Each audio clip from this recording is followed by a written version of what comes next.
Ya, selamat pagi kelompok presentasi dan kelompok IPS. Selamat pagi. Di sini presentasi kali ini ada kelompok 8 dan membahas kelompok 3.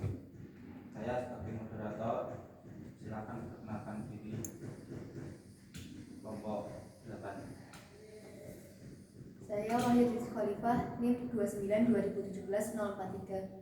Saya Nia Fuji Lestari, NIM 29 2017 036. Ya, di sini kami sebagai moderator memberi waktu 20 menit bagi kelompok yang presentasi, 25 menit bagi nanti kelompok membahas, dan nanti sisanya 5 menit untuk mempelai bisa membacakan hasil dari presentasi. Silakan mulai, waktunya 20 menit dari sekarang kelompok presentasi. Ya, terima kasih. Kami di sini akan membahas tentang teknik dan kiat publikasi ilmiah. Yang pertama, pengertian teknik dan kiat. Menurut KBBI, teknik itu diartikan sebagai suatu metode atau sistem mengerjakan sesuatu. Sedangkan kiat diartikan sebagai suatu akal, seni atau cara melakukan sesuatu, kata lainnya adalah taktik. Menurut Ismiani, publikasi berasal dari kata publiker yang artinya untuk umum, publik yang artinya untuk umum, sehingga publikasi didefinisikan sebagai kegiatan memperkenalkan perusahaan sehingga umum, publik atau masyarakat dapat mengenalnya. Proses publikasi adalah di mana suatu kegiatan yang dilakukan sebelum kegiatan publikasi dilakukan. Teknik publikasi ada 3. Yang pertama, publikasi ke dalam proceeding. Yang kedua, publikasi pada media cetak. Dan publikasi pada jurnal ilmiah. Publikasi ke dalam proceeding. Yang pertama, hubungi terlebih dahulu panitia untuk menanyakan hal-hal penting. Yang kedua, kirimkan CV dan abstrak sebelum batas akhir waktu yang ditentukan. Segera lanjutkan mengirim naskah lengkapnya sesuai dengan format dan sistematika yang telah ditentukan. Jika ada yang dikembalikan oleh pihak panitia, maka segera revisi sesuai saran atau catatan yang diberikan oleh pihak panitia. Jika naskah revisi final sudah dikirim, maka sebaiknya dicek pada panitia apakah naskah tersebut sudah dikirim atau belum. Pada umumnya, dalam kegiatan seminar ada biaya yang harus ditanggung peserta, serta sebaiknya membuat PowerPoint sebagai upaya persiapan presentasi. Selanjutnya ada publikasi pada media cetak. Media cetak dapat berupa surat kabar, tabloid, majalah, jurnal, newsletter, buletin, berita singkat, dan buku.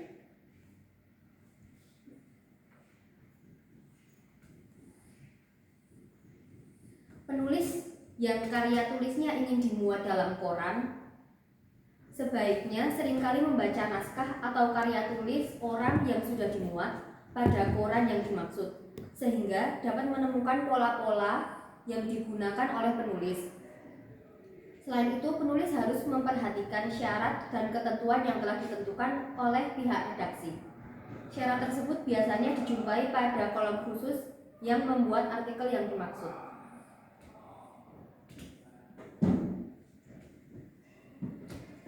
Selanjutnya yaitu teknik publikasi pada jurnal ilmiah. Di sini, pertama-tama penulis harus mengirimkan naskah lengkap artikel tersebut pada pihak redaksi atau pengelola jurnal yang ingin dia masuki. Kemudian di sini, ketika sudah masuk, penulis harus memperhatikan apakah ada revisi dari naskah tersebut.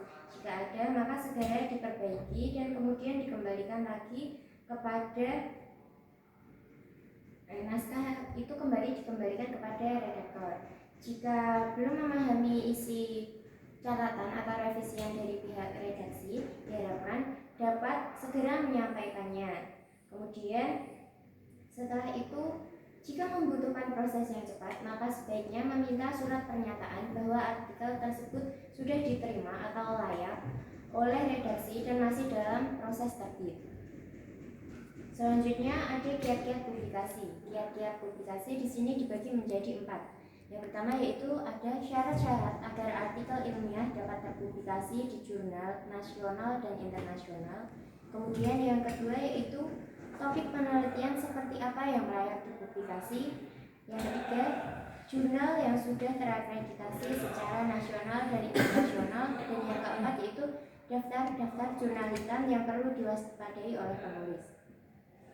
Yang pertama yaitu syarat-syarat agar artikel ilmiah dapat terpublikasi di jurnal nasional maupun internasional. Yang pertama yaitu penulisan harus mengikuti format atau gaya dari selingkung yang telah ditetapkan oleh jurnal yang bersangkutan. Kemudian, topik yang dibahas memang sesuai dengan tema atau call of paper dari jurnal tersebut. Kemudian, memiliki judul dan abstrak yang menarik serta sesuai dengan kaidah akademis penulisan ilmiah di jurnal, bukan hanya plagiarisme. Kemudian mengikuti saran-saran perbaikan yang diberikan oleh mitra bestari ataupun redaksi jurnal yang bersangkutan.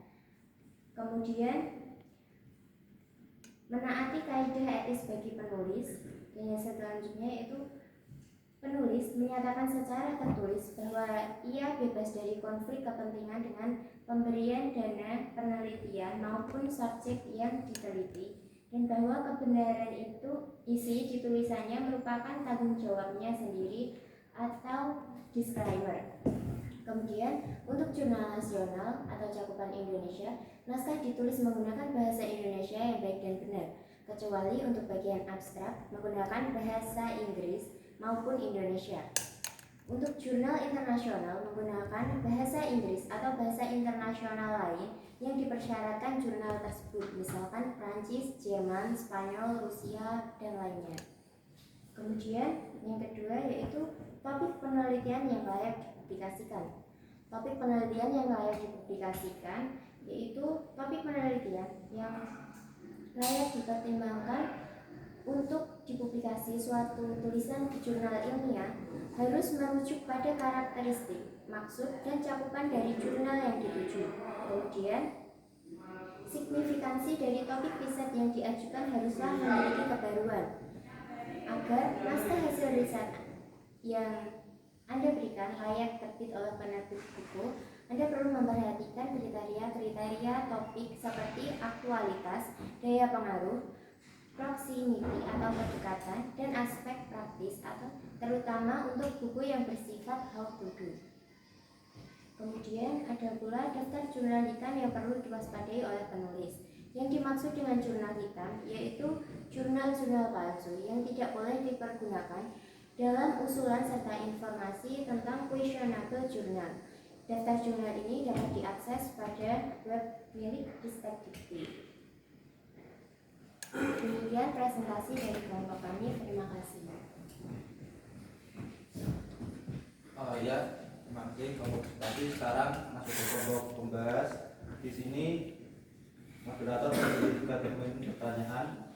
Yang pertama 1 segmen pertanyaan, 3 penanya, dan nanti yang segmen terakhir ada 4 pertanyaan. Silakan. Segmen pertama dibuka. Ya, langsung saja ke pertanyaan pertama. Saya mau bertanya mengenai bagaimana teknik dalam publikasi. Yang kedua, dalam publikasi apa saja media yang digunakan, dan dari yang kalian sebutkan itu mana yang paling efektif bagi pemula? Selanjutnya yang ketiga itu bagaimana proses publikasi pada media cetak. Ya, silakan kelompok pembahas bisa menjawabnya. Kita beri waktu 3 menit untuk jika ada yang didiskusikan.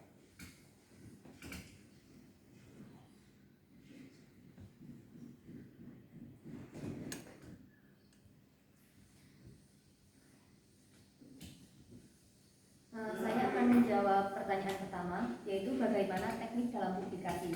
Publikasi itu kan ada proceeding, media cetak, dan jurnal ilmiah. Yang pertama yaitu proceeding. Hubungi terlebih dahulu panitia untuk menanyakan hal-hal penting. Kirimkan CV dan abstrak sebelum batas akhir waktu yang ditentukan. Yang ketiga, jika abstrak tersebut diterima, maka segera lanjutkan mengirimkan naskah lengkapnya sesuai dengan format dan sistematika yang sudah ditentukan. Yang keempat, jika ada yang dikembalikan oleh pihak panitia, maka segera direvisi sesuai saran atau catatan yang diberikan oleh panitia. Yang kelima, jika naskah revisi final sudah dikirim, maka sebaiknya dicek pada panitia apakah naskah tersebut sudah dikirim atau belum. Yang keenam, pada umumnya dalam kegiatan seminar ada biaya yang harus ditanggung peserta, serta sebaiknya membuat PowerPoint sebagai upaya persiapan presentasi. Yang kedua, ada media cetak. Syarat-syarat artikel yang dimuat, ini contohnya seperti di Kompas, itu memiliki tema yang aktual, menggunakan referensi yang jelas, menggunakan bahasa yang jelas, sederhana, ringkas dan runtut. Isi artikel mudah dimengerti. Artikel yang dikirim di Kompas harus asli atau belum pernah dimuat di media lain. Artikel disusun oleh satu nama, bahasa yang digunakan populer, panjang artikel, yang pertama 700 kata, yang kedua 600 kata, dan yang ketiga 500 kata, dikirim ke opini@kompas.com atau opini@kompas.co.id. Syarat penulisan artikel yang baik itu komunikatif, ada fakta, lugas, dan ada gaya tulisan, linknya jelas dan jernih, runtut, nalar, tidak keruh, dan populer. Memperhatikan cara penulisan alinea dan subjudul, mudah dicerna, singkat, dan padat. Selanjutnya ada jurnal ilmiah. Yang pertama, kirimkan naskah lengkap artikel tersebut pada pihak redaksi atau pengelola jurnal dan beritahukan pada pihak redaksi bahwa Anda sudah mengirimkannya. Yang kedua, segeralah revisi naskah tersebut sesuai catatan redaksi jika pihak redaksi mengembalikan dengan catatan atau revisi. Jarang sekali suatu naskah langsung diterima dan diterbitkan. Pasti ada revisi yang menunjukkan naskah tersebut masih layak untuk dipublikasikan. Jika belum memahami isi catatan redaksi mengenai revisi tersebut, sebaiknya segera menanyakan. Kirimkan kembali naskah yang sudah direvisi tersebut kepada pihak redaksi. Jika masih ada catatan dari redaksi, maka segera pula untuk direvisi sesuai catatan. Jika sudah tidak ada revisi, maka ditunggu saja proses penerbitannya. Yang kelima, jika membutuhkan proses yang cepat, maka sebaiknya meminta surat pernyataan bahwa artikel tersebut sudah diterima oleh redaksi dan masih dalam proses terbit. Selanjutnya saya akan menjawab pertanyaan yang kedua, yaitu apa saja media yang digunakan dalam publikasi, dan di antara media yang disebutkan, media mana yang paling efektif digunakan untuk pemula. Menurut kelompok kami, di sini ada 3 media publikasi seperti yang tadi dijelaskan, yaitu ada media cetak, proceeding, dan juga jurnal ilmiah. Dari ketiganya, yang paling efektif adalah yang paling sesuai dengan kebutuhan kita. Misalkan kita pemula, kita mendapatkan tugas untuk membuat jurnal. Dalam konteks ini kita pemula, dan yang paling efektif tentu saja kita membuat publikasi juga di jurnal, karena tugas kita memang membuat jurnal. Jadi yang paling efektif yang menjadi jawabannya adalah sesuai dengan kebutuhan kita. Misalkan ini tentang seminar karya ilmiah atau seminar tentang penelitian, dia akan lebih efektif ketika dia mempublikasikannya ke proceeding, karena itu memang sesuai kebutuhannya seperti itu.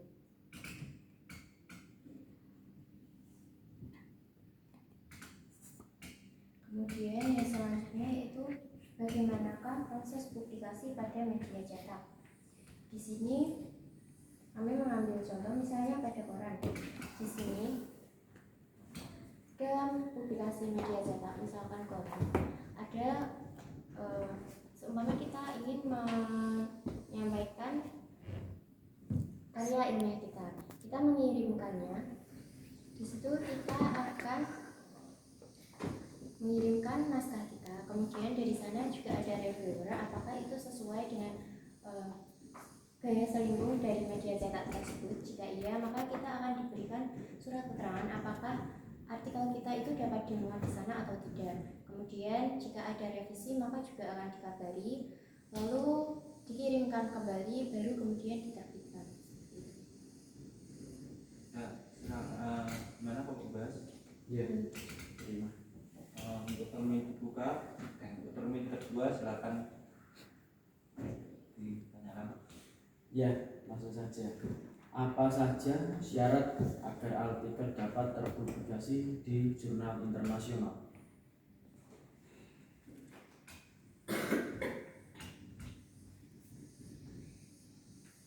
Yang kedua, mengapa topik riset yang diajukan harus memiliki pembaruan?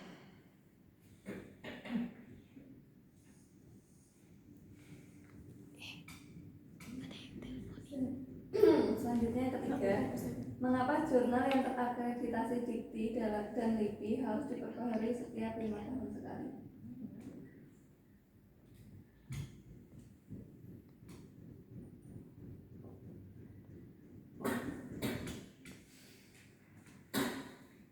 Di sini kami akan menjawab pertanyaan dari Yusuf tadi. Apa saja syarat agar artikel dapat terpublikasi di jurnal internasional?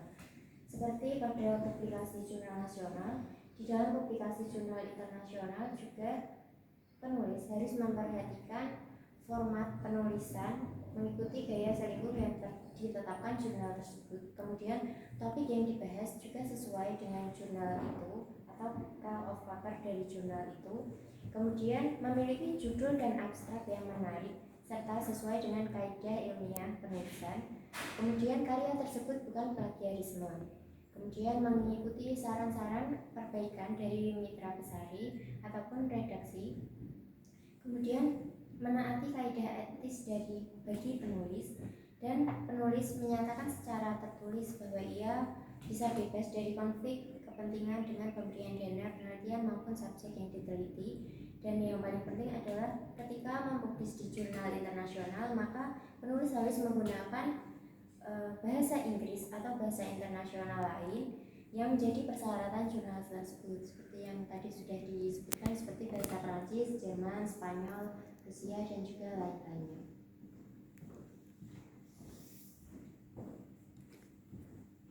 Yang selanjutnya, mengapa topik riset yang diajukan harus memiliki kebaruan? Itu artinya riset yang dihasilkan bukan sekedar cukup untuk diketahui, tetapi juga benar-benar memiliki signifikansi pengembangan ilmu. Agar dapat mencapai hal ini, tentu diperlukan sebuah tinjauan literatur utama dan mutakhir sehingga state of the art dari hasil penelitian kita akan tampak.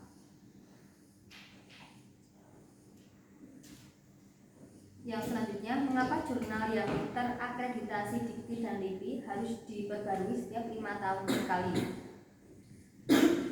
Menurut peraturan Menristek Dikti nomor 9 tahun 2018, akreditasi jurnal ilmiah dan pengembangan pasal 8, yaitu yang pertama, peringkat akreditasi jurnal ilmiah sebagaimana dimaksud dalam pasal 6 dapat dievaluasi secara berkala paling sedikit 1 kali dalam 5 tahun. Yang kedua, apabila berdasarkan hasil evaluasi berkala sebagaimana dimaksud pada ayat 1, jurnal ilmiah menunjukkan peningkatan mutu, Direktur Jenderal dapat menaikkan peringkat akreditasi jurnal ilmiah sebelum berakhirnya masa berlaku akreditasi. Yang selanjutnya, apabila berdasarkan hasil evaluasi sebagaimana dimaksud pada ayat 1, terjadi penurunan mutu jurnal ilmiah, Direktur Jenderal dapat memberikan teguran tertulis, menurunkan peringkat, dan atau mencabut status akreditasi jurnal ilmiah sebelum berakhirnya masa berlaku akreditasi. Gimana kelompok 12? Untuk termin terakhir ini ada 4 pertanyaan. Silakan. Ya, pertanyaan selanjutnya. Bagaimana cara menemukan peer review yang ahli dalam menilai validasi jurnal yang kita buat? Selanjutnya, apa yang akan terjadi jika para pemula menggunakan jurnal hitam untuk memperoleh informasi?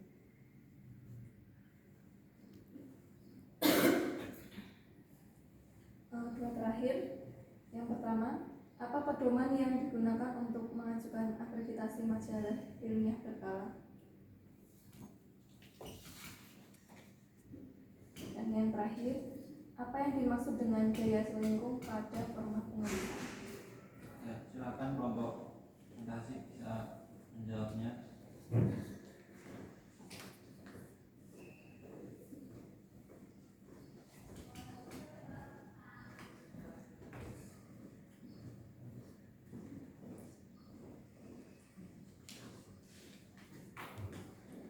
Saya akan menjawab pertanyaan yang ke-7. Bagaimana cara menemukan peer review yang ahli dalam menilai validasi jurnal yang kita buat? Peer review itu merupakan orang yang ahli dalam bidangnya dan sesuai dengan kebutuhan kita, memiliki pengalaman dan memiliki track record yang baik. Yang selanjutnya, apa yang akan terjadi jika para pemula menggunakan jurnal hitam untuk memperoleh informasi? Jika para pemula itu menggunakan jurnal hitam untuk referensi karya ilmiah yang akan dipublish, itu kemungkinan besar akan ditolak karena review akan melihat daftar pustaka dan menemukan jurnal hitam tersebut sebagai referensi orang tersebut, sehingga karya ilmiah tersebut dianggap kurang valid. Yang selanjutnya yaitu apa pedoman yang digunakan untuk mengajukan akreditasi majalah ilmiah berkala. Di sini dalam akreditasinya, pedoman yang digunakan adalah peraturan dari Menristek nomor 9 tahun 2018 tentang akreditasi jurnal ilmiah dan pengembangan. Lalu pertanyaan terakhir, apa yang dimaksud dengan gaya selingkuh pada format penulisan? Dalam setiap karya tulis ilmiah sebagai sarana komunikasi ilmu pengetahuan yang berbentuk tulisan menggunakan sistematika penulisan yang disepakati oleh masing-masing bidang. Kemudian di dalam teknik penulisan ilmiah ini mempunyai dua aspek, yakni gaya penulisan dan teknik notasi dalam menyebutkan sumber. Setiap jurnal ilmiah memiliki sistematika penulisan yang sesuai dengan selingkuh yang ditetapkan. Gaya selingkuh adalah pedoman tata cara penulisan yang digunakan di media tersebut.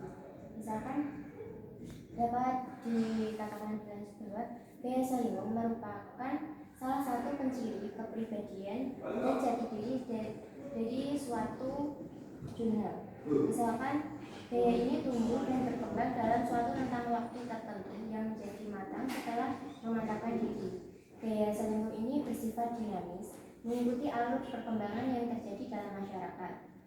Jadi bagi calon penulis naskah, gaya selingkuh itu harus diperhatikan dengan seksama agar berpotensi lebih besar agar tulisan yang dia buat itu diterima di jurnal tersebut dan dapat dipublikasikan. Ya, gimana? Tadi kan sudah presentasi dan kelompok 2 sudah bertanya. Mungkin presentasi bisa diakhiri, dan sebelum diakhiri kami beri waktu 5 menit untuk modulasi membacakan hasil presentasi. Terima kasih untuk waktu yang diberikan kepada saya. Di sini selaku sebagai notulen akan membacakan apa saja yang tadi dibahas oleh kelompok 8. Di sini kelompok 8 sebagai kelompok presentasi yaitu ada Nia dan Titis. Terus kelompok pembahas itu dari kelompok 5 ada Syera Trivena, kelompok 3 dari kelompok 3 ada Syera Trivena, Rika Kurniasari dan Yusuf. Lokasinya di perpustakaan ada 5. Tadi presentasi mulai jam 9.45 dan selesai 9.54. Di dalam presentasi ini berjudul tentang teknik dan kiat publikasi ilmiah. Mereka menjelaskan pertama tentang pengertian teknik dan kiat ilmiah. Terus yang selanjutnya ada teknik publikasi ilmiah. Selanjutnya ada kiat-kiat publikasi ilmiah. Di sini teknik publikasi ilmiah itu ada proceeding, media cetak, dan jurnal ilmiah. Selanjutnya ada kiat ilmiah. Itu yang pertama mereka bahas adalah tentang syarat-syarat agar artikel ilmiah dapat terpublikasi di jurnal nasional dan internasional. Yang kedua, topik penelitian yang layak dipublikasi. Yang ketiga, jurnal yang sudah terakreditasi secara nasional dan internasional. Dan yang keempat ada daftar jurnal hitam yang perlu diwaspadai oleh penulis. Biasanya jurnal hitam tersebut dapat diakses melalui Ristek Dikti. Lalu untuk selanjutnya tanya jawab. Soal nomor 1 yang ditanyakan oleh Yusuf Darmawan dapat terjawab dengan baik oleh Wahyu Titis Holifah. Nomor 2 itu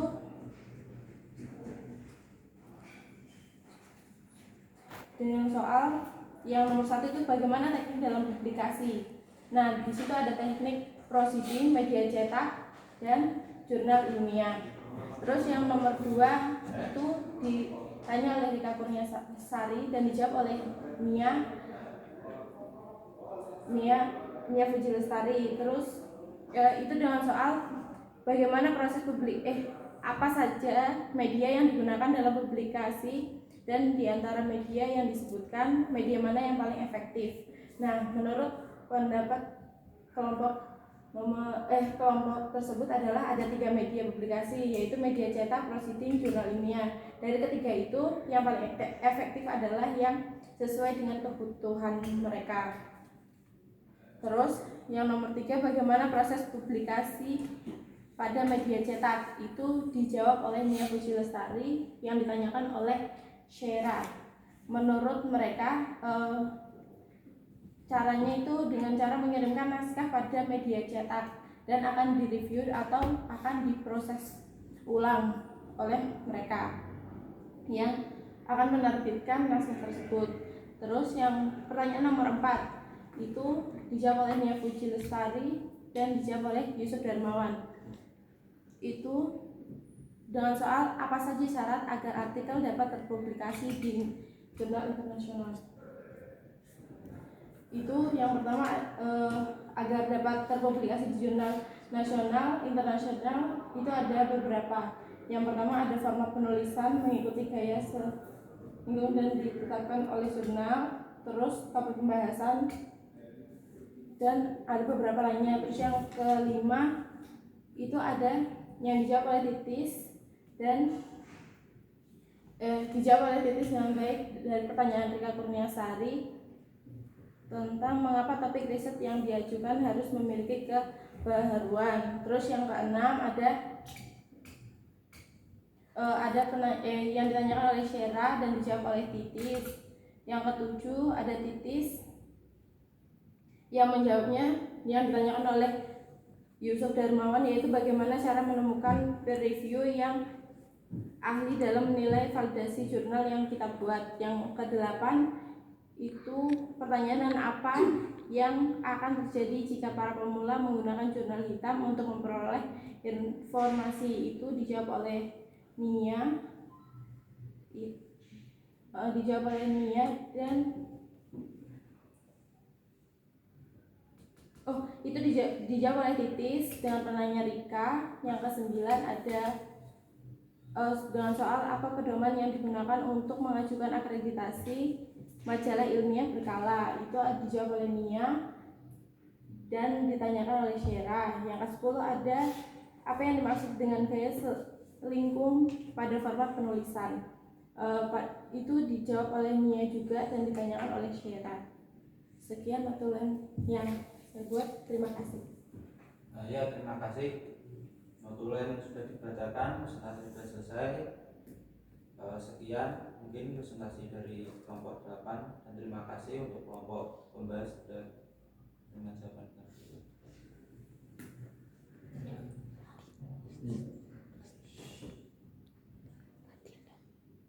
Saya dulu sedikit.